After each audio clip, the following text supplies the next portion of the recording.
Abra sua Bíblia no Evangelho de Jesus Cristo de Mateus, segundo escreveu São Mateus,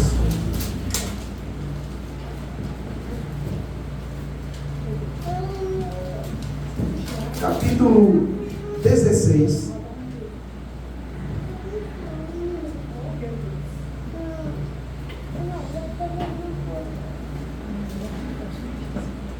A partir do versículo 13.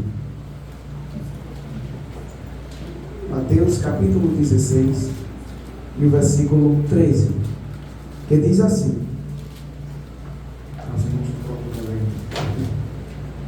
eu queria que os irmãos prestassem atenção nesses versículos, tá? Para nós compreendermos. Mateus capítulo 16 e o versículo, a partir do versículo 13. Nós temos uma visitante aqui entre nós. Como é seu nome? Mara. Mara é amiga de Ocenil, não é isso? É a mesma que estava lá naquele dia? Não, aquela é Maiara. Ah, é Maiara, né? Mara, seja bem-vinda. Os irmãos estão felizes com a presença de Mara? Amém. Fique à vontade, viu, Mara? Mateus, o capítulo 16 e o versículo 13 por diante. Olhem só, irmãos. Olha o que o texto diz. E chegando Jesus, aonde? Cesareia de Filipe. Ele interrogou os seus discípulos, dizendo: quem dizem os homens ser o filho do homem? Quem é o filho do homem aqui? Está falando dele mesmo, né? Ele perguntou: quem os homens dizem que eu sou? Né? No versículo 14, e eles disseram, os discípulos disseram a Jesus: ó Jesus, as pessoas dizem, umas pessoas dizem que o Senhor é João Batista. O João Batista ressurreto. Aqui João Batista já tinha morrido, né? E eles achavam que Jesus era a encarnação de João Batista, né?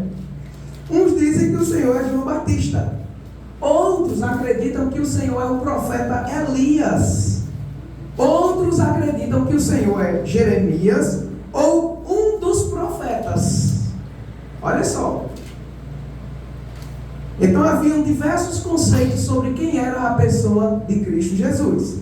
No versículo 15, Jesus vai perguntar: e vós? Quem é que vocês dizem que eu sou? E a resposta veio de Pedro, versículo 16. E Simão Pedro, respondendo, lhe disse: tu és o Cristo, que quer dizer Messias. O Senhor é o Messias, o Filho do Deus vivo. E a resposta de Jesus foi: Jesus respondendo lhe disse: bem-aventurado és tu, Simão Barjonas, porque tu não revelou, não foi a carne e o sangue quem te revelou, né? Mas foi quem? Meu Pai que está nos céus. O que foi que o Pai que está nos céus revelou para Pedro? Que Jesus Cristo é o Messias, o Filho do Deus vivo. Né? Então Jesus diz: bem-aventurado você é bem-aventurado por isso, porque isso não veio de você, não foi uma compreensão própria sua, né? Não foi você que quis me intitular tal coisa, mas isso veio através de um reconhecimento vindo através da revelação de Deus. Foi o Pai que está nos céus quem revelou isso, quem eu sou. Versículo 18, Jesus diz: e eu também te digo, você me disse que eu sou o Messias, o Filho do Deus vivo, mas eu também te digo que tu és Pedro. Você é Pedro, e sobre esta pedra eu edificarei a minha igreja, e as portas do inferno não prevalecerão contra ela. E o versículo 19: e eu te darei as chaves do reino dos céus, e tudo que ligares na terra será ligado no céu, e tudo desligares na terra será desligado nos céus. Meus queridos irmãos, no culto passado, em quarta-feira, né, nós estávamos tratando sobre as seitas, né, que são religiões que se dizem cristãs. Elas utilizam a Bíblia Sagrada, mas na verdade elas não obedecem e não vivem segundo o que a Bíblia diz. Nós, como cristãos, nós sabemos que nós seremos perseguidos, sabemos que nós seremos rejeitados, porque o nosso compromisso como cristãos é anunciar a verdade. Nós não vamos chegar para um drogado e dizer para ele simplesmente que está bem do jeito que ele está, porque ele vai se sentir mal. Então não vamos fazer isso para não machucar essas pessoas. Nós não vamos chegar para um homem desonesto, né? Um homem corrupto, e dizer que está bem da forma que ele está. Mas nós temos um compromisso com a verdade. E é claro que ele não vai gostar de ouvir. Não vai gostar de ouvir. No entanto, os conselhos, eles são bons e demonstram o amor cristão. O amor cristão leva-nos a olhar para o nosso próximo e aconselhá-lo a abandonar os seus erros, para que as consequências depois não venham sobre ele. E nós, na mensagem passada, estávamos estudando sobre a Igreja Católica, como o catolicismo ele surgiu, né? Quais são os ensinos dessa igreja, e os ensinos dela estão de acordo com a Bíblia Sagrada? E é isso que nós vamos analisar aqui, tá bom? Primeiro, nós vimos um pouco, né, que o catolicismo ele se afirma ser a única igreja verdadeira. Afirma ser a única igreja verdadeira. Para o catolicismo, os cristãos protestantes são uma seita, tá certo? São uma seita.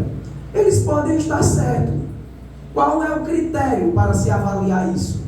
Não é certo uma denominação simplesmente chegar e acusar a outra, né? A gente chega, você é seita. Aí a gente diz, vocês também são, né? Aí um acusa o outro de ser seita. Tem que ter um critério para se avaliar isso. Qual é o critério infalível para se avaliar? As Escrituras Sagradas. Por quê? Porque a Bíblia é a palavra de Deus. Sabe o que quer dizer isso, a palavra de Deus? Significa que Deus falou. Deus falou. E Deus, ele não mente. Deus, ele sabe toda a verdade. Ele é o Deus da verdade. Então, uma afirmação trazida por ela é que ela é a única igreja verdadeira. E nós vimos que isso não pode ser verdade. Porque nos tempos bíblicos existiam diversas igrejas, né? Existiam diversas comunidades que estavam espalhadas pelo mundo, tá? A Igreja de Cristo não é uma instituição, não é uma denominação religiosa. A Igreja de Cristo são pessoas, tá? Não tem aquela frase, a igreja somos nós? Essa frase está correta. O erro está na aplicação que as pessoas fazem a isso, né? Eles dizem, a igreja somos nós, então vamos ficar em casa, não vamos congregar com as pessoas, não vamos nos juntar com os demais, né? Porque a igreja somos nós. Não é nós que somos a igreja. Então a Igreja de Cristo, ela se reúne, tá certo? Mas essa afirmação está correta. E hoje, mais uma afirmação do catolicismo é que ela acredita que ela não se corrompeu. Ela não se corrompeu e nem pode se corromper, porque ela é a igreja que Jesus fundou. E eles usam exatamente esse texto de Mateus, capítulo 16, e o versículo 18. Retorna aí, irmão Cícero. Diz o seguinte, Jesus disse para Pedro, né? Eu te digo que você é Pedro, e sobre esta pedra eu edificarei a minha igreja e as portas do inferno não prevalecerão. Então eles ensinam, baseado nesse texto, que a igreja, ela foi edificada, né? E esta igreja é o catolicismo. Aqui não está dizendo que é catolicismo, você não vai encontrar. E eles afirmam que as portas do inferno não prevalecerão contra ela, a igreja católica. Ou seja, ela nunca vai se acabar. É isso que ela afirma. Ela não pode se corromper, tá? No entanto, irmãos, não foi isso o que o apóstolo Paulo ensinou sobre essa igreja. Não foi isso que Paulo ensinou. Quando Paulo escreveu a sua epístola para os romanos, ele estava escrevendo exatamente para essa igreja. A igreja de Roma, que estava lá em Roma. A comunidade dos cristãos de Roma. Romanos capítulo 11, versículo 19 ao 22. Vamos ver o que está escrito? Paulo avisou para essa igreja sobre o perigo dela apostatar da fé e ser cortada e não mais ser considerada como povo de Deus. Olha só, Romanos capítulo 11 e o versículo 19 a 22. Dirás, pois, Paulo falando para os irmãos de Roma, os ramos foram quebrados para que eu fosse enxertado. Os ramos aqui está falando dos israelitas. Paulo está comparando aqui as bênçãos de Deus, bênçãos da salvação, tudo isso que foi feito a Abraão, que é a raiz, né? E essa árvore representa a árvore das bênçãos de Deus, do povo de Deus. Todo o povo de Deus está nessa árvore, tá? Está inserido nessa árvore e é nutrida por ela. As bênçãos de Deus nos nutrem, trazendo salvação, tá? E aí, o que aconteceu? Quando Jesus veio, ele foi rejeitado. Foi rejeitado por quem? Pelos judeus. O próprio povo de Deus o rejeitou. Aí Deus fez, sabe o quê? Quem me rejeitou, eu vou cortar. Aí ele saiu cortando os ramos. Os ramos, eles foram quebrados para que eu fosse enxertado. Eu aqui está falando de todos os cristãos, tá? E em específico aqui, Paulo está falando da igreja de Roma. Paulo está dizendo, muitos judeus foram retirados da oliveira, né? Muitos deles foram retirados e vocês foram enxertados. Próximo versículo. Aí Paulo diz, está bem, pela sua incredulidade é que os judeus foram quebrados, eles foram retirados da oliveira, não recebem mais os nutrientes dela. E tu, a igreja de Roma, né, estás em pé pela fé, porque eles creram, eles agora são beneficiários das bênçãos de Deus e são nutridos, foram enxertados. Olha só, então o texto diz, não te ensoberbeças, não fique orgulhosa, dizendo para essa igreja, mas tema. Por quê? Porque eu vou temer. Se essa igreja aqui ela não pode se corromper, ela não pode se acabar, por que vou temer? Passa o próximo versículo. Porque se Deus não poupou os ramos naturais, que é o próprio Israel, se Deus não poupou eles, tema que também não poupe também a você. A própria igreja de Roma está dizendo, você deve ter medo de Deus não poupar você também. Você foi enxertado porque você creu pela fé, mas tema também. Próximo versículo. Último versículo aqui, né? Paulo diz, então para essa igreja, olha, igreja de Roma, considere, pois, duas coisas, a bondade e a severidade de Deus. Deus é bom, mas Ele também é severo. Considere essas duas coisas. Aí ele vai dizer, ó, para com os que caíram, é severidade. Para aqueles que vivem no pecado, para aqueles que abandonam a fé, severidade. Só resta o que? O juízo de Deus sobre essas pessoas. Aí, ó, mas para contigo a benignidade de Deus, para com você, igreja de Roma, espere o bem de Deus. Se, aqui tem uma condicional, se permaneceres na sua benignidade. Mas se não permanecer, de outra maneira, você também será. Não tem nenhuma garantia aqui de que a Igreja Católica Apostólica Romana, ela não pode cair, ela não pode se acabar. Não há nenhuma justificativa aqui. O que Paulo está dizendo, você deve ter medo, Igreja de Roma. Porque se você não andar, segundo a benignidade de Deus, você vai ser cortada. Você vai ser cortada. Com relação ao texto de Mateus, capítulo 16, o versículo 18, quando Jesus disse que edificaria a sua igreja e as portas do inferno não prevaleceria contra ela, Jesus não estava falando em lugar algum da Igreja Católica Apostólica Romana. Jesus está falando de um projeto de Deus, de pegar todos os salvos espalhados pelo mundo em pequenas comunidades e colocá-los no seu corpo. Não foi numa instituição religiosa. Se você fizer parte da Renascer, você é a Igreja de Deus.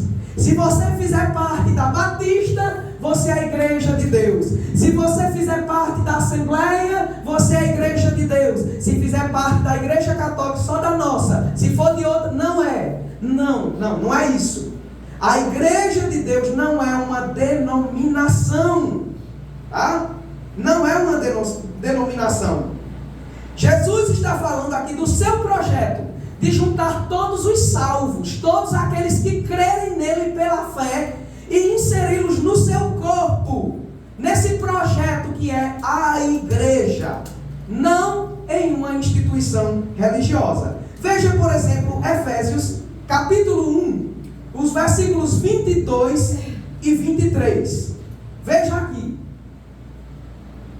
Efésios capítulo 1, versículo 22 e 23. Olha só o que Paulo vai dizer aos cristãos em Éfeso. Ele diz: e Cristo sujeitou todas as coisas, Deus sujeitou todas as coisas aos pés de Cristo, tá? E sobre todas as coisas constituiu Jesus como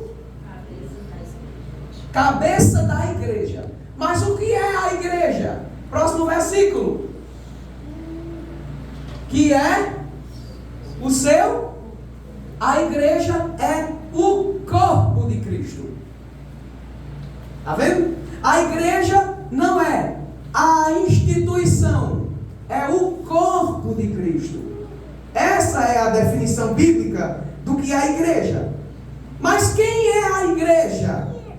1 Coríntios, capítulo 12 e o versículo 27. Vamos ver quem é a igreja?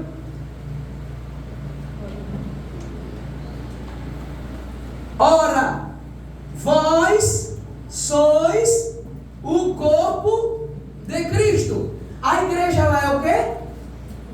O corpo de Cristo. Mas quem é o corpo de Cristo? Quem é o corpo? Pessoas. Não é uma instituição. Não é uma instituição. São pessoas que são o corpo de Cristo. Quem são essas pessoas que são o corpo de Cristo? É as que participam da instituição A ou da instituição B? Não. É quem crê em Cristo de todo o seu coração. E esse crer em Cristo, o irmão Zé já mostrou muitas vezes, significa um crer que me leva em direção a Cristo, que me leva a querer viver, obedecer àquilo que Ele diz. Jesus disse: vocês me chamam de Senhor, mas por que não fazem o que eu mando? Por que não fazem o que eu mando? Então você é a igreja de Cristo se você crê em Cristo Jesus. Um crer que te leva à verdadeira obediência, submissão a Cristo.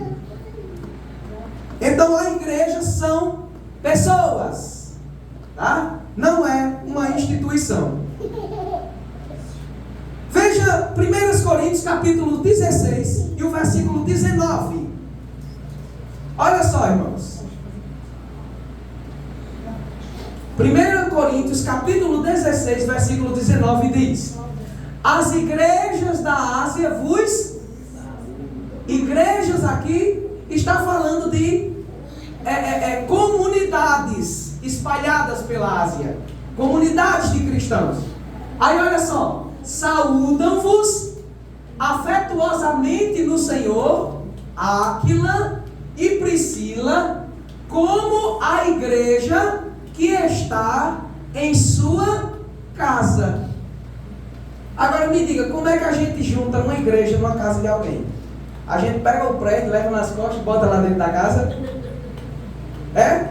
São pessoas que estão se juntando na casa dela. Está vendo? Igrejas na Bíblia é isso, são pessoas, comunidades.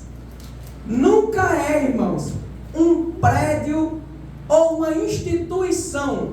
Mas eles causam essa confusão. Eles têm um pouco de dificuldade de compreender o que significa igreja. Então, igreja, você tem que participar da nossa instituição. Tá? E essa é uma das características de seita. Tá certo? A igreja de Jerusalém, a igreja de Samaria, a igreja de Antioquia, a igreja de Filadélfia, Laodiceia, todas essas pequenas comunidades chamadas de igrejas locais, elas são espiritualmente, elas são uma única igreja em Cristo Jesus. Batista, Assembleia, Renascer e muitas outras denominações religiosas, por mais que sejam denominações diferentes, em lugares diferentes, em cidades diferentes, mas todas elas possuem um povo com uma só fé no Cristo das Escrituras. E, portanto, todos eles formam uma única igreja de Cristo. Tá certo? Uma única igreja. A gente tem que tomar cuidado com essas palavras que a gente fala, né? Vamos para a igreja, né? Vamos para a igreja. Essa expressão que é muito utilizada hoje, ela causa na nossa mente a ideia de que isso aqui é a igreja. Isso aqui é a igreja. As pessoas dizem, essa é a casa de Deus. Não é nunca. Não é nunca. Tem até dono isso aqui. Quando o dono pedir, já era. A casa de Deus. Eu acho que Deus vai sair da casa dele? Não é nunca. Viu? A casa de Deus somos nós. Nós somos o templo do Deus vivo. Então, igrejas não são templos físicos. Igrejas não são instituições, né? A igreja são pessoas. Então, ainda que uma comunidade, uma igreja local, ela se desvie da fé, tá? Se uma igreja local, uma comunidade local, ela abandonar a fé e começar a adotar ensinos heréticos, ela vai deixar de ser igreja de Cristo. Eles vão deixar de ser povo de Deus. No entanto, a igreja universal de Cristo, ela deixa de existir? Não. Ela não deixa de existir. E, ao que parece, esse foi o meio que Deus quis para que as comunidades cristãs, elas sobrevivessem. Elas sobrevivessem através de diversas comunidades separadas e independentes. Você já pensou como é problemático quando você torna todas as denominações refém de uma só liderança? Vou dar um exemplo para você. Digamos que aqui na cidade de Pinhacó, diversas pessoas aí fazem poços, né? Poços, a água aqui está em escassez. Se eu envenenar um poço, todos os outros poços estarão envenenados? Agora, se eu envenenar o abastecimento de água de toda a cidade, todo mundo vai ser envenenado, não vai? Então Deus quis que acontecesse dessa forma. Que houvesse diversas comunidades cristãs separadas, independentes. Enquanto uma comunidade cai, enquanto uma comunidade se desvia, enquanto outras combatem o pecado, há outras que estão firmes na fé e sobrevivendo e fazendo a obra de Cristo. Foi esse o meio, essa é a sabedoria de Deus. E a gente tem aquela impressão, então são várias igrejas. Aí Deus dizendo, não, espiritualmente são todos em um só corpo. Todos estão nesse projeto, inseridos no corpo de Cristo pela fé. Tá? Então, do mesmo jeito, irmãos, se a igreja de Roma, ela se corromper e se apartar do Evangelho de Cristo, ela deixará de ser parte da igreja de Cristo, mas a igreja universal de Cristo, espalhada pelo mundo, ela continuará existindo e crescendo. Tá? Ela vai continuar existindo. Então, quando eles usam esse texto, não, porque Cristo disse que edificaria sua igreja, as portas do inferno não prevaleceriam contra ela. É verdade, mas não está falando de sua denominação, não está falando da nossa denominação. Está dizendo que, ainda que essa denominação aqui, ela abandone o Evangelho, ela deixa de ser igreja, mas as portas do inferno ainda não prevalecem contra a igreja de Cristo, que ela ainda continua viva, existindo, sobrevivendo. É isso que as Escrituras estão ensinando. Tá?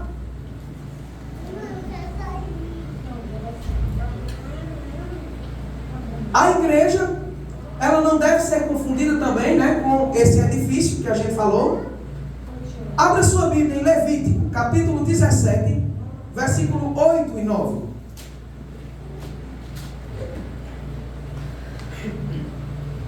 Levítico, capítulo 17, versículo 8 e 9.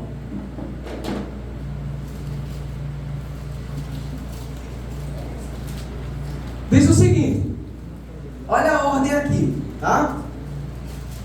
Qualquer homem da casa de Israel, ou dos estrangeiros que peregrinam entre vós, que oferecer holocausto ou sacrifício, próximo versículo, e não o trouxer à porta da tenda da congregação, que é do tabernáculo, para oferecê-lo ao Senhor, o tal homem será extirpado dos seus povos, deveria morrer.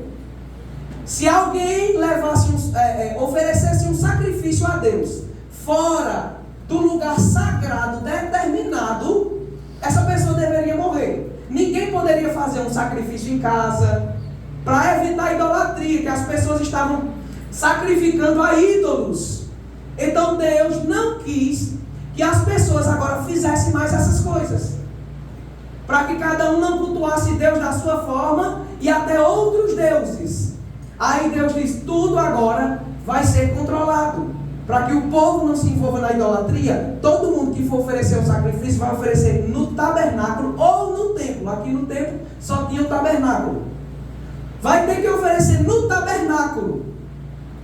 O sacerdote é quem vai olhar, vai ver e vai oferecer esse sacrifício, tá? Para que não incorra no erro dessas pessoas oferecerem, sacrificarem a outros deuses. Foi proibido, então todo mundo tinha que se juntar no tabernáculo ou no templo. Isso era no Antigo Testamento, irmãos. Tá? Deus mandou eles construírem esse tabernáculo. E esse tabernáculo e o templo era chamado de casa de Deus. No entanto, na nova aliança, Deus, ele tinha outros planos, tá? Deus tinha outros planos. Não haveria mais um lugar específico para se adorar a Ele. João, Evangelho de João, capítulo 4, versículo 20 por diante. No Antigo Testamento era assim. Só tem que juntar todo mundo no tabernáculo. Quem quiser oferecer seu sacrifício é no tabernáculo. Mas na nova aliança a coisa mudou. João capítulo 4, versículo 20 diz: nossos pais, a mulher do poço de Jacó, né, a mulher samaritana, ela diz para Jesus: nossos pais adoram neste monte, o Monte Gerizim. E vós, os judeus, dizem que é em Jerusalém o lugar onde se deve adorar. Era em Jerusalém ou não era? Era. O versículo anterior tinha um lugar apropriado para o povo adorar a Deus. Não podia podia oferecer sacrifícios em outro lugar. Tinha que ir para o templo. Aí ela diz: a gente diz que é no Monte Gerizim. Vocês dizem que é em Jerusalém. Aonde é? Aí Jesus diz: disse-lhe Jesus: mulher, crê-me que a hora vem em que nem neste monte, nem aqui, nem em Jerusalém vocês adorarão ao Pai. Próximo versículo. Vocês adoram o que não sabem, Jesus disse para ela. Vocês adoram o que não sabem. Nós adoramos o que sabemos, porque a salvação vem dos judeus. Próximo versículo. Mas a hora vem, e agora é, em que os verdadeiros adoradores adorarão o Pai em espírito e em verdade, porque o Pai procura a tais que assim o adorem. Jesus disse: chegará a hora em que não vai ser nem em Gerizim, nem em Jerusalém que vocês vão adorar. Não haverá mais um lugar apropriado de culto. Por quê? Porque o templo de Deus não é mais um prédio, são pessoas. Então não tem como a gente juntar todos os salvos do mundo na igreja Renascer. Não tem como se juntar todos os salvos do mundo na Batista, na Assembleia. Não é mais um lugar apropriado. Não tem como as pessoas virem dos Estados Unidos para cá. Não dá. De outros lugares do mundo, não. Cada um adora no seu lugar. E todos juntos formam o templo de Deus, em que Deus habita. É aí. Então não é mais instituição, gente. Não é um prédio. Não é. São pessoas, são salvos.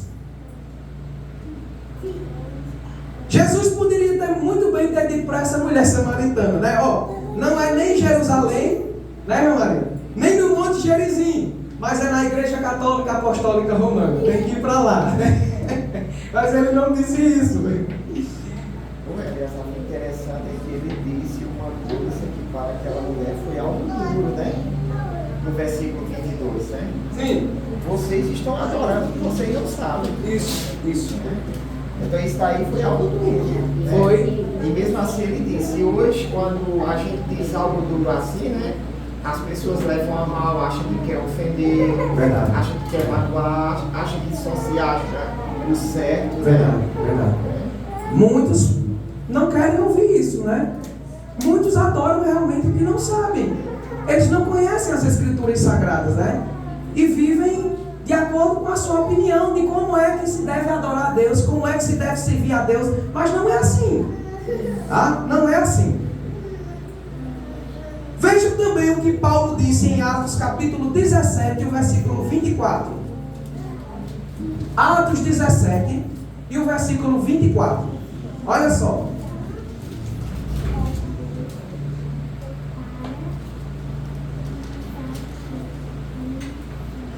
Paulo disse: o Deus que fez o mundo e tudo o que nele há, sendo o Senhor do céu e da terra, Ele não habita em templos feitos por mãos de homens. Isso aqui está claro, irmão.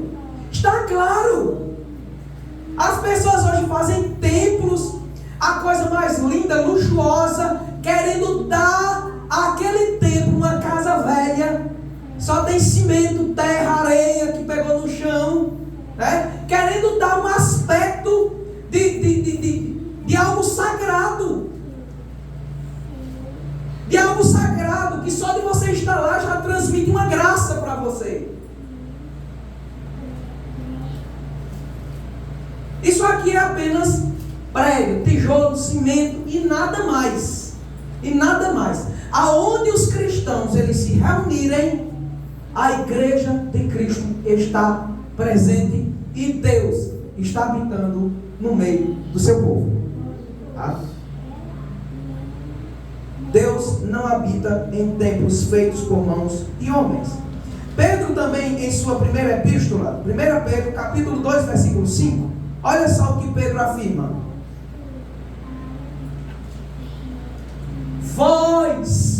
Vocês, Pessoas. Como pedras vivas. Pedro está comparando a gente aos blocos de pedra. Quando você vai construir uma casa, tem os tijolinhos. Tá? Os tijolinhos. Então essa casa aqui é formada por diversos blocos de tijolo.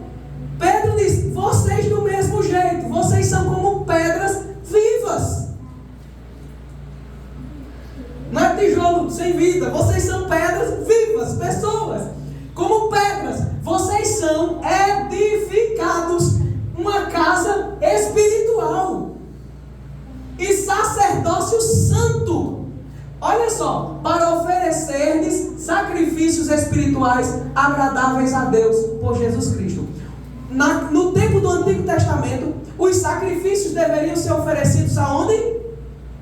No templo, no tabernáculo. Aí Pedro diz, vocês são essas pedras que constroem esse templo, essa morada de Deus. E agora vocês não precisam ir para o templo de Jerusalém para oferecer os sacrifícios, porque é proibido em outro lugar. Como vocês são o próprio templo, vocês oferecem sacrifícios espirituais. Vocês podem oferecer em qualquer lugar. Porque aonde você estiver, o templo de Deus também está. Aonde você estiver, está o templo de Deus. É isso que ele está dizendo.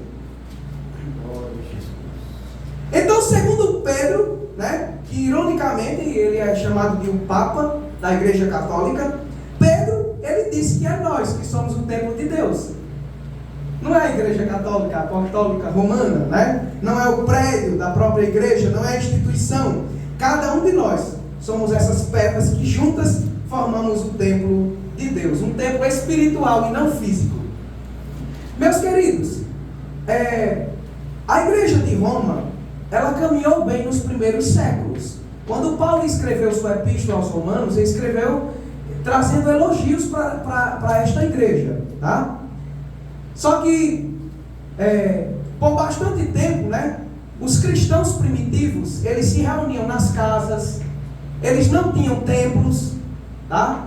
Se reuniam nas casas e durante as perseguições, eles se escondiam nas catacumbas, que eram os cemitérios subterrâneos. Os cristãos entravam dentro desses cemitérios, ficavam lá escondidos das perseguições, e era lá onde eles cultuavam a Deus. Não havia templo.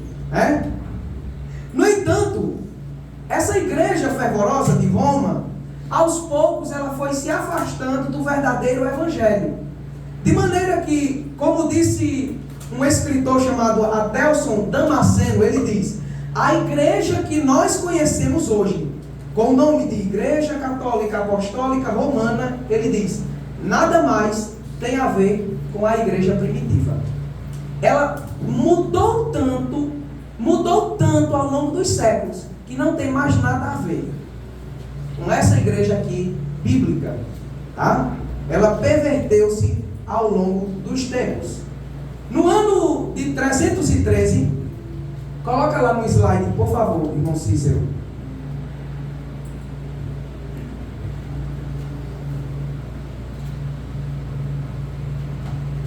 Vamos compreender um pouquinho aqui da história, tá? Isso aqui é história. Próximo. No ano de 313, Constantino, tá? Esse camarada aqui, ele promulgou um decreto, um edito de tolerância, né?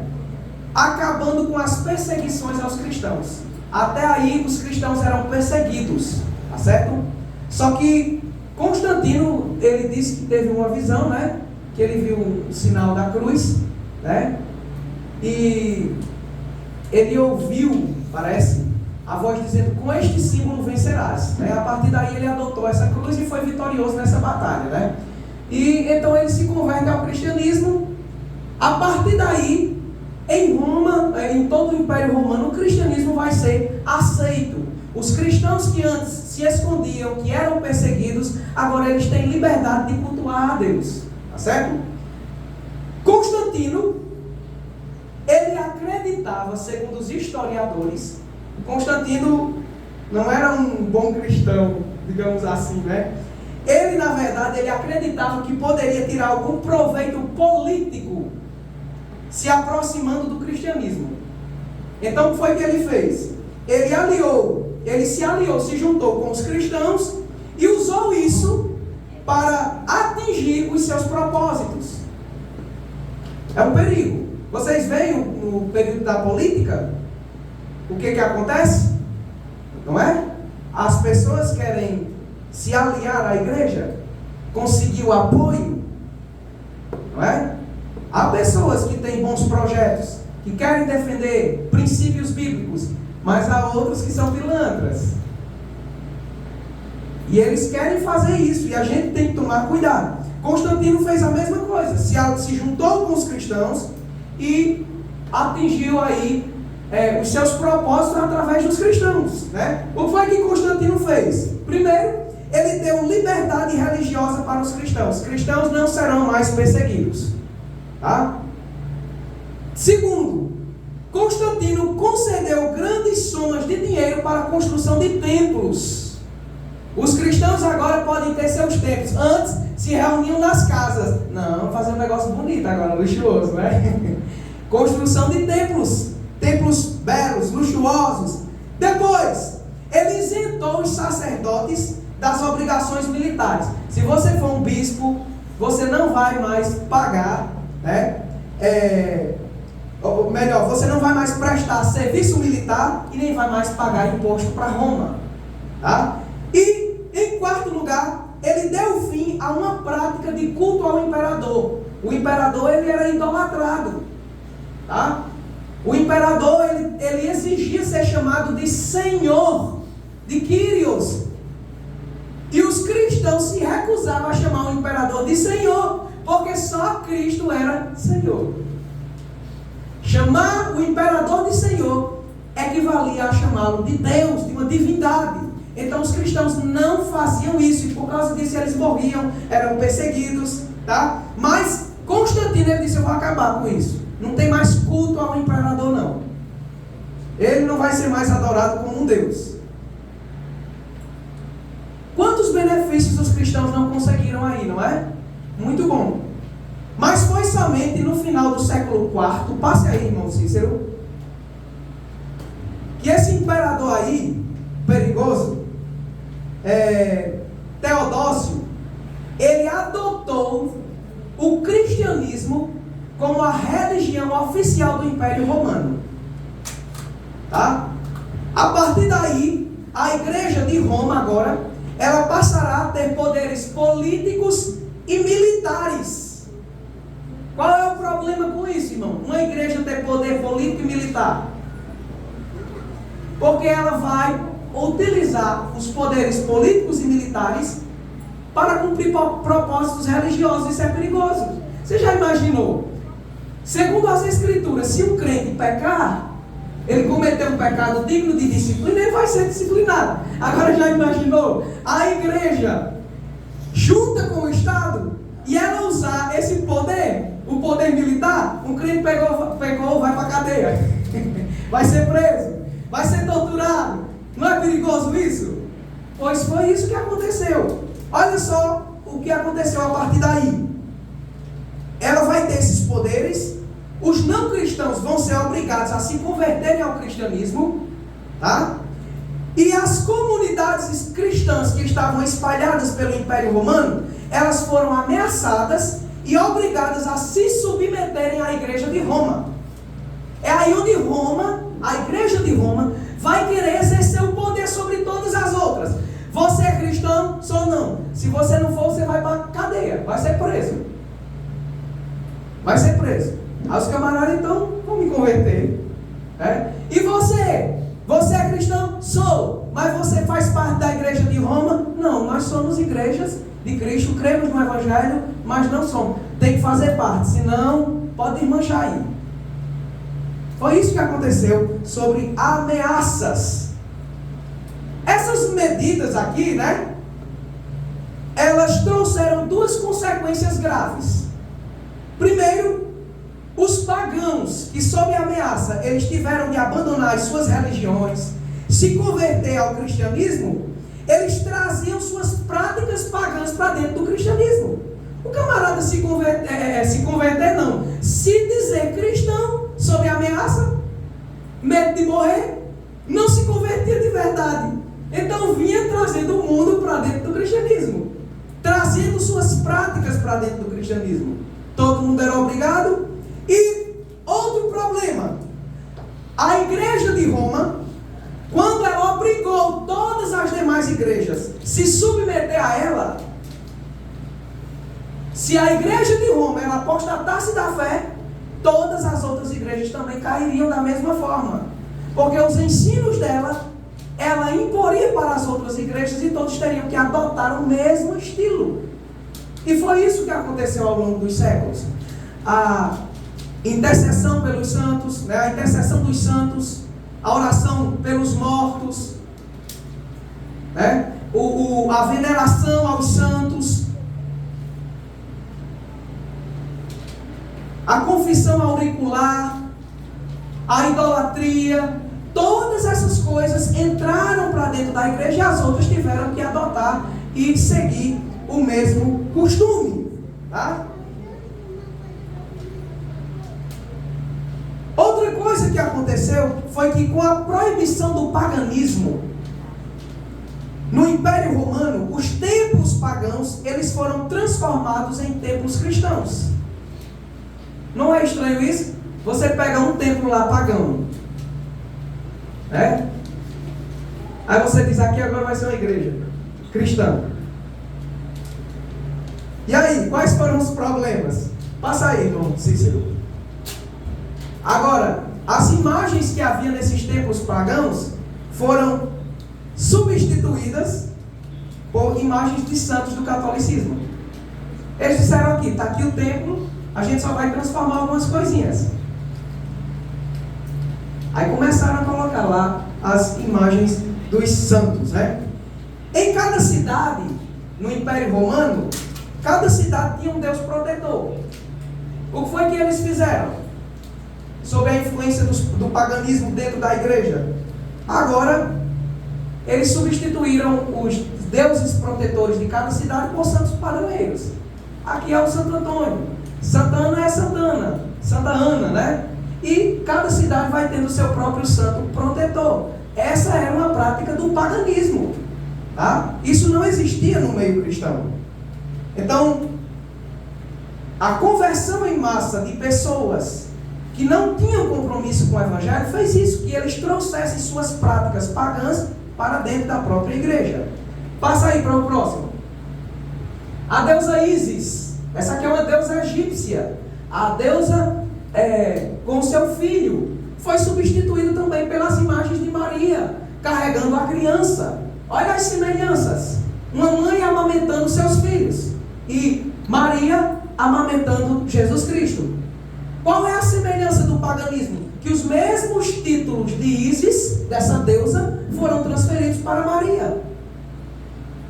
Os mesmos títulos foram transferidos para ela, a Rainha dos Céus.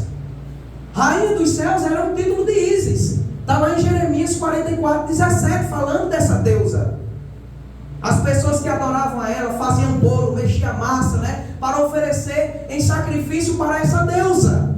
E agora os títulos dessas divindades vão ser transferidos para Maria. Ela é chamada de Nossa Senhora, né? Ela é chamada de Rainha dos Céus. Está vendo o perigo do paganismo? Meus queridos irmãos, nós vamos ficar por aqui. Depois nós vamos continuar mais sobre esse assunto. Mas aqui nós aprendemos algumas lições. O cuidado que nós, como cristãos, devemos ter, tá? Católicos são boas pessoas, são pessoas legais, muitos deles gostam dos evangélicos, gostam dos cristãos, mas eles não são nossos irmãos em Cristo. Eles não creem no mesmo Cristo que a gente. Eles não creem no mesmo evangelho que a gente. E no meio deles há muita corrupção, envolvidos com idolatria, com paganismo, tá? E nós, como cristãos, não devemos agora considerar essas pessoas como irmãos. E eles também não nos consideram. É claro que as pessoas, popularmente, nós somos chamados de irmãos, né? Por muitos. No entanto, os próprios ensinos da igreja não reconhecem isso. Tá? Para eles, nós somos uma seita. Está acontecendo algo interessante, que é a conversão de protestantes ao catolicismo, né? E eu parei, estava conversando até com Oséias, sobre por que isso está acontecendo, né? É claro que não é na mesma quantidade que católicos se convertem ao protestantismo. No entanto, o problema está no fato de que o Evangelho deixou de ser pregado, deixou de ser ensinado em sua pureza. Antes estava claro as diferenças entre catolicismo e protestantismo, de maneira que nós éramos perseguidos. As igrejas cristãs, o povo jogava lixo, casca de banana. As pessoas faziam isso, atiravam pedras nas igrejas. Os crentes estavam orando e as pessoas atiravam pedras. Vinham pessoas com armas para nos ameaçar. A gente não podia fazer barulho. No início aqui, o protestantismo, as igrejas protestantes, elas não podiam ter cara de igreja. Vocês sabiam disso? No início, não podia.